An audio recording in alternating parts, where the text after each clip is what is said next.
আসসালামু আলাইকুম ওয়া রাহমাতুল্লাহ। মুবারক হো মাহে রমজান। রমজানের পবিত্রতা ছড়িয়ে পড়ুক আমাদের সকলের হৃদয়ে। দর্শক, আপনারা দেখছেন যমুনা টিভি। যমুনা টিভির রমজানের ইফতার পূর্বে বিশেষ আয়োজন এন মোহাম্মদ প্রেজেন্টস রোজার দিনে, পাওয়ার্ড বাই ভাইয়া হোটেলস। আর আপনাদের সাথে বরাবরের মতোই আমি রয়েছি। দেশ এবং দেশের বাইরে যে যেখান থেকে আমাদেরকে দেখছেন, আপনাদের সকলকে স্বাগত জানিয়ে শুরু করছি আমি মাসুদ কায়সার। দর্শক, আজকে আমাদের সাথে অতিথি হিসেবে রয়েছেন হজরত মাওলানা ডক্টর ইমাম উদ্দিন বিন আব্দুল বাসের, ইমাম খতিব, খিলগাঁও জামে মসজিদ, ঢাকা। আসসালামু আলাইকুম। ওয়ালাইকুম আসসালাম রাহমাতুল্লাহ। কেমন আছেন? আলহামদুলিল্লাহ। আলহামদুলিল্লাহ, আমরাও ভালো আছি। রমজানের একেবারে শেষ পর্যায়ে আমরা এসেছি। আপনি এই যে শেষ পর্যায়ে রমজানে যখন মানুষ অনেক কিছু হাতছাড়া করে ফেলছি, আমরা যে রমজানের প্রতিটি মুহূর্ত এখন আমাদের কাছে মূল্যবান, আমরা যা পারবো আল্লাহর কাছ থেকে নিব, এই সময়ে আপনি আমাদেরকে সময় দিয়েছেন, এই জন্য আমি বিশেষ করে কৃতজ্ঞতা জ্ঞাপন করছি। আপনাকে ধন্যবাদ। এই যে রমজান আমাদের কাছ থেকে চলে যাচ্ছে, রমজান আমাদেরকে কি শিক্ষা দিল, এই বিষয়কে সামনে রেখে মূলত আজকে আমাদের আলোচ্য বিষয় হচ্ছে রোজাদারের প্রতি রমজান কি শিক্ষা দিল। রোজাদার, আমরা যে রোজা রাখলাম, আসলে রমজানটা পেয়ে গেলাম, কিন্তু রমজানের কাছ থেকে কি শিখতে পেলাম, কি ট্রেনিং আমরা পেলাম, এই বিষয়টা নিয়ে যদি আপনি আমাদেরকে কিছু বলতেন। জি, হামেদান মুসাল্লিয়ান। রমাজানের কাছ থেকে রমাজান আমাদেরকে কি শিখালো, কি প্রশিক্ষণ দিল একজন মুসলিমকে, মানুষকে। তার প্রথম প্রশিক্ষণ আমরা ধরতে পারি যে রমাজান থেকে আমরা শিখলাম তাকওয়া। তাকওয়া, তাকওয়া হচ্ছে আল্লাহ ভীতি। তাকওয়া শব্দের যদি অ্যাকুরেট শব্দ অর্থ দেখি, তাহলে বেঁচে থাকা, বিরত থাকা। কি থেকে বেঁচে থাকা? সমস্ত অন্যায় থেকে, সমস্ত পাপ থেকে। তো সমস্ত পাপ থেকে বেঁচে থাকার প্রশিক্ষণ তাকওয়া, এইটা রমাজান আমাদেরকে শিখিয়েছে। এবং যদি আমরা আরও গভীরে যাই, ডিপলি চিন্তা করি, তাহলে দেখতে পাই যে রমাজান মাসে সিয়ামরত অবস্থায় কতিপয় হালাল কাজও ওই ব্যক্তির জন্য হারাম। যেমন সিয়াম থাকা অবস্থায় খাদ্য পানীয় হালাল, খাবার খাওয়া, পানি খাওয়া, এটা তো হালাল, কিন্তু ওই অবস্থায় হারাম। হারাম। স্ত্রী মিলন করা তো একজন মানুষের জন্য হালাল, কিন্তু সিয়াম অবস্থায় এটা হারাম। মিথ্যা কথা বলা, এটা হারাম। গীবত করা হারাম। মানে অন্যায় কাজগুলোও রমাজানে, হালাল কাজও হারাম হয়, আর হারামটা তো হারামই, আরো বেশি হারাম। তাহলে এইখানে আমরা এই শিক্ষাটা পেলাম যে রমাজানে সিয়াম থেকে তাকওয়ার এই স্তরটা পেলাম যে হালাল কাজটাই যদি আমার জন্য হারাম হয়, তাহলে হারামটা কিভাবে আমার বাঁচা উচিত। এখানে আমাদের একটা বোঝার বিষয়, একটা বিভ্রান্তি আমাদের মাঝে থাকে যে রমজানে রহমত, বরকত এবং নাজাত আমরা পাচ্ছি, অর্থাৎ যা করছি প্রত্যেকটাই আল্লাহ তাআলা বারকা বাড়িয়ে দিচ্ছেন। এখন কেউ যদি কোনো পাপাচার কাজ করলো, হারাম কাজ, নিষিদ্ধ কাজ যদি করলো, সেটাও কি আল্লাহ তাআলা বরকত দিয়ে বাড়িয়ে দেবেন? জি না, রমাজানে নেকি আল্লাহ বাড়ান, কিন্তু পাপ ওই জায়গায় থাকে। গুনাহ বাড়ান না, গুনাহ যতটুকু ততটুকুই, গুনাহ যতটুকু ততটুকুই। এটা আল্লাহর দয়া, তিনি রহমান, তিনি রহিম। পাপ যতটুকু ততটুকুই, কিন্তু নেকি যখনই করে তখন সেটি 10 গুণ থেকে 700 গুণ আল্লাহ চাইলে আরও বাড়ান, কিন্তু পাপটা ওখানে থেমে যায়। তো আমরা এটা আসলে কতটুকু নির্ধারিত যে এত পরিমাণের বাড়বে, এটা কি পরিপূর্ণ কোনো নির্ধারণ করা আছে? নির্ধারণ সাধারণত যে কোনো নেকি 10 গুণ বেড়ে যাবে, 10 গুণ বেড়ে যাবে, সেটা 700 গুণ পর্যন্ত বেড়ে যাবে। মানে এটা একটা লিমিট। আল্লাহ খুশি হলে, মানে তার তাকওয়া পরহেজগারিতার কারণে, ওটা চাইলে আল্লাহ আরো বাড়াতে পারেন। মানে ন্যূনতম 10 গুণ, ন্যূনতম চাইলে আল্লাহ তাআলার ইচ্ছে মতো কত দিতে পারে এটা কল্পনাও পারবো না। কিন্তু 700 গুণ প্লাস হবে যখন আল্লাহ তার প্রতি খুশি, তার ইখলাসের কারণে, তার তাকওয়া পরহেজগারিতার কারণে। এটা আল্লাহ কতটুকু বাড়াবেন, এটা লিমিট নেই, কোনো সীমাবদ্ধতা নেই। তো রমাজানে এই তাকওয়ার এই শিক্ষাটা আমরা পেলাম যে ক্ষুধা আছে, পেটে প্রচণ্ড ক্ষুধা, পিপাসা আছে, পানি খাওয়ার সুযোগ আছে, আমি পানি খেলাম না তাকওয়ার কারণে। আমার জৈবিক চাহিদা জেগেছে, স্ত্রীর ঘনিষ্ঠ হতে মন চাচ্ছে, তারপর আমি হচ্ছি না, আমি সিয়াম আছি। তাহলে বৈধ কাজটাও আমার জন্য এই পর্যায়ে হারাম হয়ে আছে।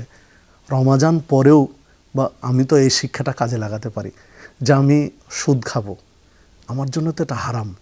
রমাজানের তাকওয়া আমি কেউ না দেখলেও, আল্লাহ দেখছেন, এই জন্য আমি পানি পান করিনি। তাহলে আমি এই যে সুদ খাচ্ছি, সকলকে ফাঁকি দিলেও আমার রবকে তো ফাঁকি দিতে পারবো না। আমরা একটা কথা সবসময় আমরা শুনি যে গুনাহ যদি করতে হয় তাহলে আল্লাহর চোখের বাইরে গিয়ে গুনাহ করে, এটা কি হাদিসের অন্তর্ভুক্ত? জি না, এটা হাদিসের অন্তর্ভুক্ত নয়, এটা হাদিসের অন্তর্ভুক্ত নয়, এটা কোনো গ্রহণযোগ্য হাদিস নয়। কারণ আল্লাহর চোখের বাহিরে গুনাহ করো, তো আল্লাহর চোখের বাইরে একজন বান্দা যাবে কি করে? তাহলে এটা ধরতে পারে যে একটা মোটিভেশনাল কথা, যে গুনাহ যদি করতেই হয় আল্লাহর চোখের বাইরে গিয়ে গুনাহ করো, তার মানে আল্লাহর চোখের বাইরে তো কোনো সীমা রেখা নাই, সুতরাং যাওয়া সম্ভবই এই নয়। চিন্তা করে যে আল্লাহ আমাকে যেখানেই যে আমাকে দেখতে পাচ্ছে, এই চিন্তা করে। কারণ তিনি বসির, বসির মানে হচ্ছে সর্বদ্রষ্টা, যিনি সব কিছু দেখেন, যেখানে যাবেন, মাটির নিচে, পানির নিচে, উপরে, যেখানে যে অবস্থায় যাক আল্লাহর দৃষ্টির মধ্যে রয়েছে।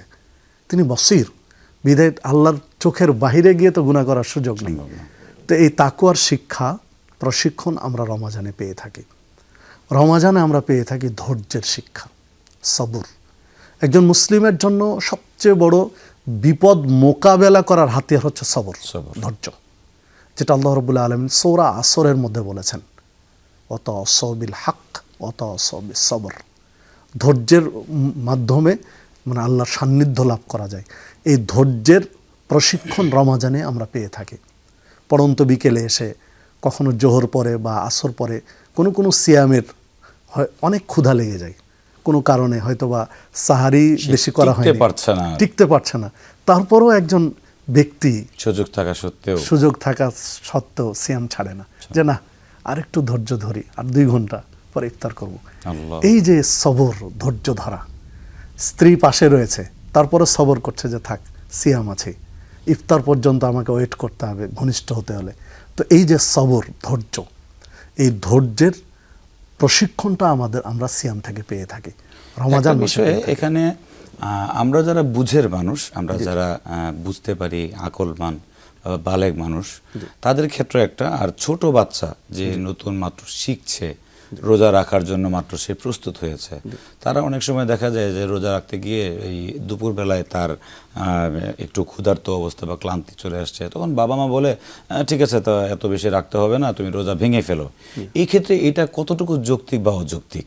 জি, যদি রোজা তার উপরে ফরজ না হয়, বালেগ না হয়, বালেগ হলে রোজা বা সিয়াম ফরজ হয়, বালেগ না হওয়া পর্যন্ত ফরজ নয়। তো বালেগ নয়, অপ্রাপ্তবয়স্ক ছেলে মেয়ে তারা সিয়াম রেখেছে, তো এইরা যদি কষ্ট হয়ে যায় বেশি, অভিভাবক যদি তাদেরকে ভেঙে দিতে বলে, ভেঙে দেওয়াটা অন্যায়ের নয়, অপরাধের নয়, চাইলে তারা ভেঙে দিতে পারে। আর যদি বালেগ হয় তাহলে ভাঙার সুযোগ নেই। হ্যাঁ, বালেগ ব্যক্তিও ভাঙার সুযোগ আছে, যে জীবন মরণের পর্যায়ে চলে এসেছে তার, এমন একটা পর্যায়ে, তখন তিনি ভেঙে দিবেন, ভেঙে দিয়ে পরে এটা কাজে আদায় করবেন।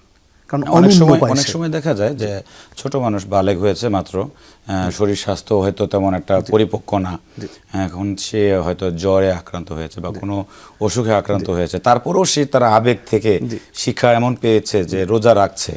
এখন দুপুরের পরে এসে তার অবস্থা দেখে সে মন থেকে চাচ্ছে যে আমি রোজা রাখবো, ভাঙবো না, কিন্তু বাবা মা তখন ইচ্ছা করে তার রোজা ভেঙে দিচ্ছে। এই ক্ষেত্রে তাদের তখন সমস্যা, যদি তার শারীরিক অসুস্থতার কারণে হয়, তাহলে তো ইসলাম ভেঙে পরে কাজা আদায় করার সুযোগই রেখেছে। না, এখানে কথা হচ্ছে যে রোজা রেখেছে সে মানবিকভাবে পরিপূর্ণ শক্ত আছে, যে না আমি রাখতে পারবো, বাকি সময়টুকু পারবো, কিন্তু বাবা মা বেশি আধিক্যতা দেখিয়ে তারা রোজা ভেঙে দিচ্ছে, এটার জন্য কি দায়ী বাবা মা হবে? এই ক্ষেত্রে বাবা মার কিছু দায়বদ্ধতা আছে। বাবা মার এখানে চাপ সৃষ্টি করা উচিত নয়, তাকে পরামর্শ দেওয়া, বুঝানো, এইটা করতে পারে যে বাবা তুমি ছোট মানুষ, বুঝতেছো না, তুমি আজকে যদি বেশি দুর্বল হয়ে যাও, যেহেতু তোমার উপর সিয়াম ফরজ হয়েছে, বালেগ, তুমি যদি আজকে বেশি দুর্বল হয়ে যাও তাহলে আগামী কালকেরটা তুমি করতে পারবে না। এখন তুমি ভাবো, তাহলে তুমি ভাবো যে আগামী কালকেরটা তুমি সরাসরি নিষেধ করা যায় না। তো তাকে পজিটিভ কিছু দিক নির্দেশনা দিয়ে উৎসাহ দেওয়া যেতে পারে, কিন্তু বাধ্য করা উচিত হবে না। যেহেতু মাশাআল্লাহ, অনেক সুন্দর কথা শুনছি আমরা যমুনা টিভির এই নিয়মিত অনুষ্ঠানে। রোজার শেষ দিকে আমরা শুনছিলাম রোজাদারকে যে প্রশিক্ষণ দিয়ে যায় রমাজান। আমাদের সাথে মেহমান হিসেবে রয়েছেন, সরাসরি আমরা মেহমানের কাছে চলে যাচ্ছি। ডক্টর, আপনি বলছিলেন রমজানে যে ছোট কোনো বাচ্চা যে মাত্র বালেগ হলো, মাত্র সে বুঝের হয়েছে, রোজা তার উপরে ফরজ, কিন্তু তার শরীরের কন্ডিশনটা অসুস্থ, কিন্তু মানবিকভাবে সে খুব সবল, এখন সে চাচ্ছে রোজাটা কন্টিনিউ করতে, কিন্তু তার গার্ডিয়ান চাচ্ছে সে রোজা ভেঙে ফেলুক। এই ক্ষেত্রে করণীয়টা বিস্তারিত আমরা পরিপূর্ণ শুনবো। জি, এক্ষেত্রে করণীয়টা তাকে উৎসাহ দিবে, প্রেরণা যোগাবে, কিন্তু বাধ্য করবে না। বাধ্য করবে না। বাধ্য করবে না। মানে কেমনটা যেন এমন হয় যে রোগীর চাইতে তার দরদটা, তার ব্যথাটা বেশি হয়ে যাচ্ছে। ব্যথাটা বেশি আর কি। তো এইটা না, আবেগটা না দিয়ে তাকে বুঝিয়ে সে যদি ছাড়তে চায়, আর সে যদি বলে না আমি পারবো, সক্ষম, কারণ তার শারীরিক কন্ডিশনটা ওই ব্যক্তি তো বেশি বুঝছে বাবা মার চেয়ে, যে আমার কতটুকু শরীরে শক্তি রয়েছে। তো এইটা প্রাধান্য দেওয়া উচিত বাবা মার। মাশাআল্লাহ, এখানে আমরা আরেকটা সুন্দর বিষয় আমরা মেসেজ পেয়ে যাচ্ছি।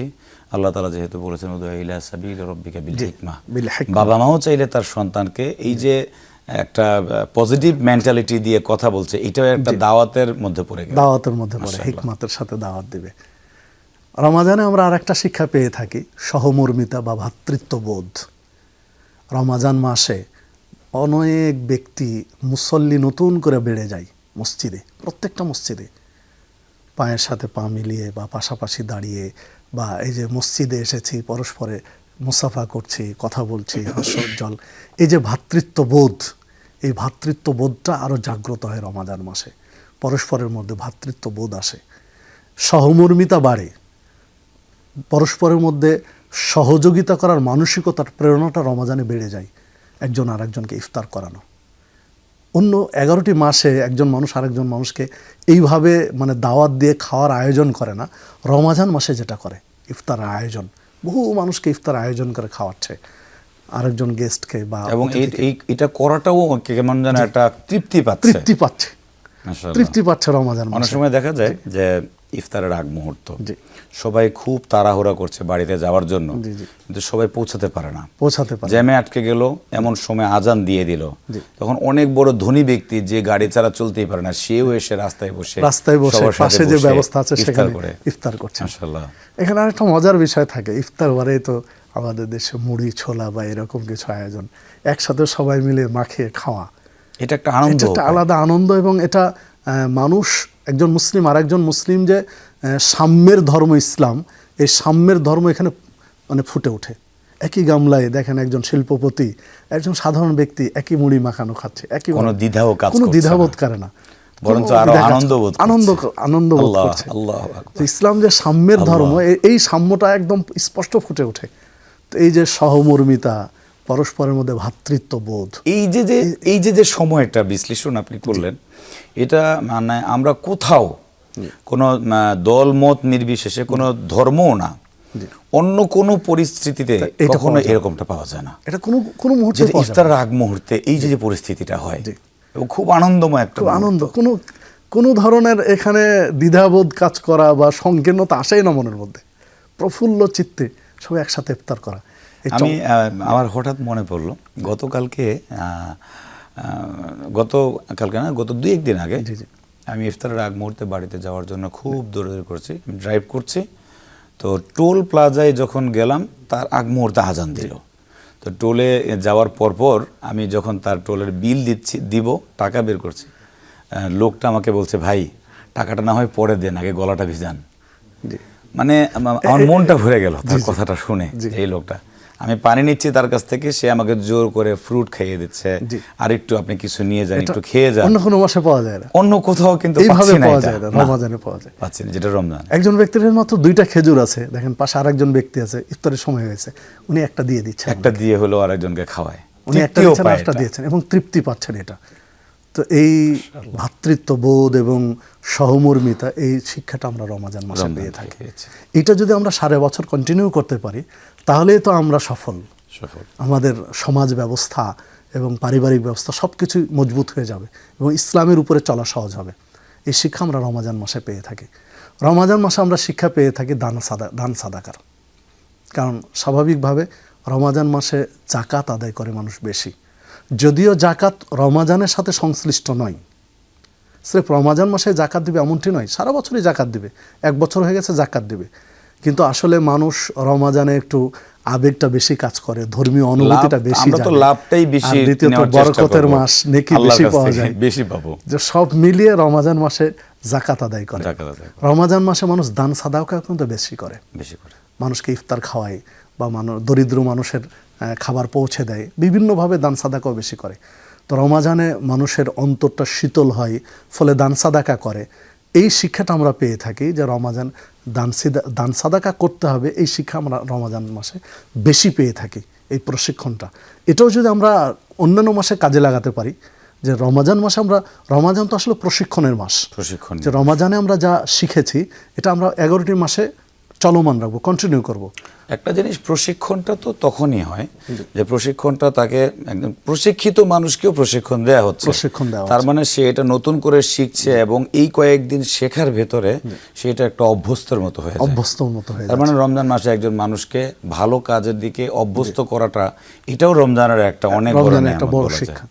ভালো কাজের একটা অভ্যস্ত করা, এটাও যদি হিসাব করেন, তাহলে এই যে আমরা প্রোগ্রামটা করছি যমুনা টেলিভিশনের, এই প্রোগ্রামটা এটাও কিন্তু রমাজান মাসে আমরা বেশি করছি। এই প্রোগ্রাম বেশি করছি, মানুষের সেন্টিমেন্ট, মানুষের মন মানসিকতাটা একটু নরম থাকে, দিন গ্রহণ করতে আগ্রহ বেশি থাকে, এই জন্য এই প্রোগ্রামগুলো কিন্তু রমাজান মাসে বেশি হয়।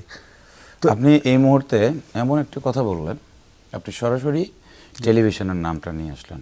আমরা জানি যে টেলিভিশনের যে মালিক ছিলেন, আল্লাহ তাআলা ওনাকে দুনিয়া থেকে নিয়ে গেছেন। আমার হঠাৎ কেন যেন মনে হলো আল্লাহ আসলে কাকে কোন উসিলায় মাফ করবে বলা যায় জানি না। এই যে আপনি রমজানের শিক্ষা নিয়ে জান্নাত জাহান্নামের এত কথাগুলো বলছেন, আপনার কথায় মাঝখানে ওই যে ইফতারের কথা বলতে গিয়ে আমার চোখে পানি চলে আসলো। আমাদের এই অনুষ্ঠান দেখে যদি আরও কয়েকজন মানুষের ভিতরে আল্লাহ তাআলা এতটুকু অনুভূতি দেয়, শুধু এটাও যদি কবুল করে ফেলে যমুনা টিভির মালিককে আল্লাহ তাআলা, হয়তো এইটার উসিলা তো আল্লাহ তাআলা মাফ করে দিতে পারে। কার কোন কাজে পছন্দ, এই রমজানের উসিলাতে এই কথাগুলো আসছে, যে কথাগুলো আসছে, আর এগুলো তো সাদাকায়ে জারিয়া, চলমান সাদাকা আর কি। মাশাআল্লাহ। তো রমাজানে আমরা এই শিক্ষা যে দান সাদাকা করতে হবে বেশি বেশি, এই শিক্ষা আমরা রমাজান মাসে পেয়ে থাকি। দান সাদকা কি কেউ শুধু অর্থ দিয়েই আমার করতে হবে, নাকি কথার দ্বারা, নসিহাতের দ্বারা, এগুলো দিয়ে? অর্থ দিয়েও হয়, খাবার দিয়েও হয়, কথার মাধ্যমেও দান সাদাকা হয়। আপনার অনেক সম্পদ আছে কিন্তু আমার নেই, আপনি এমন একটা কথা বললেন যেটা নেকের সবটা আপনি পাচ্ছেন। জি, তো আমার নেই, তো পাশে একজন দরিদ্র ব্যক্তি আছে, ও ঠিক মতো সাহারি খেতে পারছে না, তো আমি আপনাকে বললাম যে কায়সার ভাই একটু ওই লোকটাকে যদি একটু 5 কেজি চাউল দিতেন তাহলে একটু সাহারি খেতে পারতেন। আল্লাহু আকবার। তাহলে এই যে আপনি 5 কেজি চাউল দিলেন, তার সাহারি খাওয়ার ব্যবস্থা করে দিলেন, ফলে উনি সাহারি খাচ্ছেন, আপনি নেকি পাচ্ছেন। আমি যে আপনাকে মধ্যস্থতা করলাম, আমি একটু ওই লাইনটা বুঝিয়ে দিলাম আপনাকে, এটার জন্য আমার এই কথাটাও তো দানের নেকি, কারণ আপনিও পাবেন আমিও পাবো আর কি। আল্লাহু আকবার। তো রমাজানে এই চমৎকার শিক্ষাগুলো আমরা পেয়ে থাকি। রমাজান আমাদেরকে আরও শিখায় যে ইবাদতে মনোযোগী হতে হবে, ইবাদত একটু বেশি করা উচিত আমাদের, এই শিক্ষা রমাজান মাসে পেয়ে থাকি। দেখুন 11 মাস আমরা 5 ওয়াক্ত সালাত পড়ি স্রেফ, এটা সাধারণ মুসলিম, কিন্তু রমাজান মাস আসলে আমরা এক্সট্রা আর একটা তারাবির সালাত আদায় করছি। তাহলে আমাদের এই তারাবির সালাত যখন পড়ে একটা মুসল্লি তৃপ্তি পান, যে খুব মজা লাগে, তৃপ্তি পান, তখন এই দেখা যাবে এই ব্যক্তি পরবর্তীতে তাহাজ্জুদের সালাত ধরা তার জন্য সহজ। যে তারাবি রমাজানে তো একটা সালাত তো আমি এক্সট্রা পড়ছি, তাহলে আমি যদি আরেকটু সালাত পড়তে চাই 5 ওয়াক্তের বাইরে, তাহলে আমি তাহাজ্জুদের সালাত পড়ি। তাহলে একটু এক্সট্রা ইবাদত করার একটা প্রশিক্ষণ আমরা এখানে পাই। 11 মাস একজন ব্যক্তি কোরআন মাজিদ তেলাওয়াত করে না, খুব কম করে সাধারণ, কিন্তু রমজানে তারাবির উসিলা করে অন্তত করে। জি, তারাবির উসিলাই করে। তাছাড়া এমনিতেও রমাজান মাসে প্রত্যেকটা ঘরে ঘরে মানুষ কিছু কোরআন মাজিদ তেলাওয়াত করে। তাহলে কোরআন মাজিদ রমাজান মাসে যখন তেলাওয়াত করে, নিয়মিত ঘরে ঘরে তেলাওয়াত হচ্ছে, তখন তাহলে এই শিক্ষাও আমাদেরকে দিচ্ছে যে এক্সট্রা কিছু ইবাদত করা উচিত আমাদের। দৈনন্দিনের যেটা নির্দিষ্ট ইবাদতের পাশাপাশি কিছু ইবাদত করা উচিত, যেমন কোরআন মাজিদ তেলাওয়াত করা। তাহলে এই অভ্যাস যদি হয়ে যায় 30 দিন একটু একটু কোরআন মাজিদ তেলাওয়াত করেছি, তাহলে এই অভ্যাস হলে দেখা যাবে এই প্রশিক্ষণটা আমরা অন্যান্য মাসেও চালু রাখতে পারবো, সহজ হয়ে যাবে। কারণ একটা জিনিস যখন চেষ্টা করে একজন ব্যক্তি, আল্লাহ তো ওই ব্যক্তির জন্য সহজ করে দেন। তার এই খুলুসিয়াতটা আল্লাহ কবুল করে নেই যদি, তাহলে তো উনি প্রত্যেক মাসে একটু কোরআন মাজিদ তেলাওয়াত করবেন। আর কোরআন মাজিদ তেলাওয়াত মানে কি? পৃথিবীর শ্রেষ্ঠ গাইড বুক, হুদাল্লিল মুত্তাকিন। কোরআন তো মানুষকে মুত্তাকিদের পথ প্রদর্শন করে, পথ দেখায়। কোরআনের আলোকে একটা মানুষ জীবন গড়তে পারলে তোর ইহকাল পরকাল উভয় জগৎ সাফল্যময়, উভয় জগৎ সফল হয়ে যাবে। তো এই এক্সট্রা কিছু ইবাদত করা, অধিক পরিমাণে ইবাদত করা, রমাজান মাসে শেষ দশকে এসে বিজয় রাত্রিগুলো দেখুন মসজিদে মানুষ যাচ্ছে, অনেক মানুষ আছে 5 ওয়াক্ত সালাত পড়ে না, কিন্তু ওই 10 দিন যাচ্ছে। হতে তো পারে অন্তত মানে সবে কদরের রাত্রিগুলো কদর রাতকে চিন্তা করে হতে তো পারে যে সেখানে একটা ইমানের মজা, স্বাদ, একটা ইমানের যে স্বাদ, এটা যদি উনি পেয়ে যান, হতে তো পারে যে ওই দিনের পর থেকে তিনি নিয়মিত মুসাল্লি হয়ে যাবেন। হতেই পারে। দিল পরিবর্তনের মালিক আল্লাহ। আল্লাহ তো কাকে কখন পরিবর্তন করে দিবেন এটা আমরা জানি না। আমাদের চেষ্টা তদবির, ওই মানুষটাকে মসজিদমুখী করলাম, উনি আসলেন, একটু রাত জাগলেন, ইবাদতের মজা পেলেন, কন্টিনিউ ইবাদত করতে পারেন। তো এই অধিক পরিমাণে ইবাদত, বেশি বেশি একটু ইবাদত করা উচিত। এই জিনিসগুলো কিন্তু আমরা রমজান মাসে পেয়ে থাকি। এরপরে দেখুন, যদি আমরা পারিবারিক কিছু শিক্ষার কথা চিন্তা করি, রমজানে পারিবারিকও একটা শিক্ষা রয়েছে, যে অন্য 11 মাসে খুব কম পাওয়া যায়, কিন্তু পরিবার নিয়ে দেখেন প্রত্যেকটা ফ্যামিলি ইফতারের সময় এক জায়গায়, সবাই, ছেলে মেয়ে, স্ত্রী, ছেলের বউ বা আরও যে নাতিপুতি আছে, সবগুলোকে নিয়ে একসাথে বসে ইফতার করছেন। তো এই পারিবারিকভাবে একসাথে ইফতার করা, মানে ইসলাম তো একটা সমাজ পারিবারিক ব্যবস্থাকে খুব গুরুত্বের সাথে মূল্যায়ন করেছে। যেমন আল্লাহ রাব্বুল আলামিন আল্লাহ রাব্বুল আলামিন যেমন স্পষ্ট বলেন, কু আনফুসাকুম ওয়া আহলিকুম নারা, নিজেরা জাহান্নামের আগুন থেকে বাঁচাও, পরিবারকে বাঁচাও। মানে পরিবারকে নিয়ে জাহান্নামের আগুন থেকে বাঁচার কথা আল্লাহ রাব্বুল আলামিন নির্দেশনা দিলেন। তো পরিবারকে নিয়ে জাহান্নামের আগুন থেকে বাঁচার তো এটা একটা মাধ্যম, যে একসাথে ইফতার করছেন। তখন অভিভাবক স্বভাবত কিছু নসিহত করেন, যে একটু দোয়া করো, একটু ইস্তেগফার পাঠ করো, অন্যদেরকে বলছেন। তো এই যে পারিবারিক কাঠামো,